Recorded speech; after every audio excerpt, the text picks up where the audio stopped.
Hello and welcome back. This is video number 4, and we're going to talk about the ring, which is the strategy.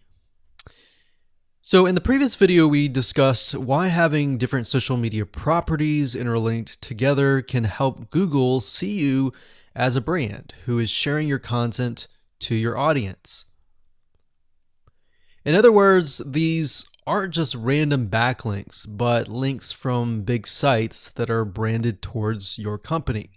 And this is why this is super targeted and is much more powerful than a simple backlink. Makes sense? So now let's take a look at what this looks like in real life. So let's head on over to our nifty mind mapping software. I'm going to map things out so that you're going to be able to visually see how it all works. Okay, so to better understand how this works, we're going to map things out. Now, before we map things out, I want to start with some basics, and let's just pull this out here.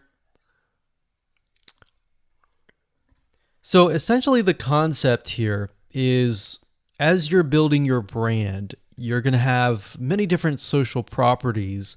And let's say, for example, this is the Facebook fan page. So that's your fan page. And we've got the YouTube channel over here because that is our end goal, is to have our YouTube channel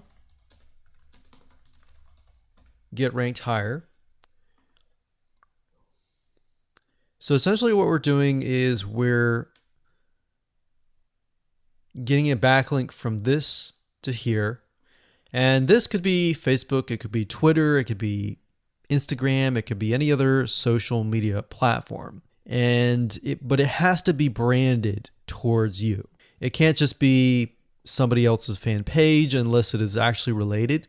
But if it's related and if it's branded as yours and it's linking to your YouTube channel, that essentially is a vote of confidence, but also it shows YouTube that you're interlinking. So that's basically the concept here.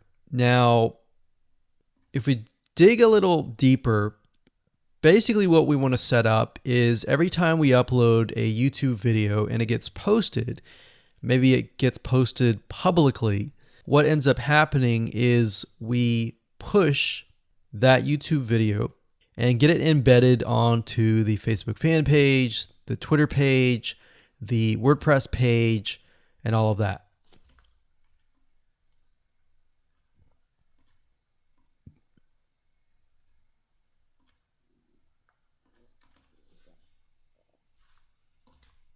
So we'll put Twitter.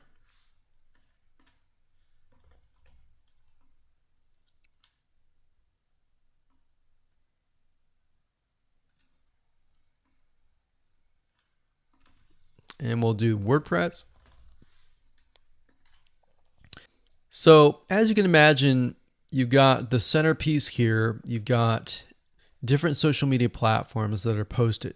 Now, there isn't necessarily a set rule where you have to post it to X amount of social media properties. It can be 5, it can be 10, it could be 20, it could be different social media platforms. But in order to execute this and get it correctly, you will need to make sure that the platform that we use to automate this process actually supports that specific social media platform. So essentially this is what works, and this is basically what it is.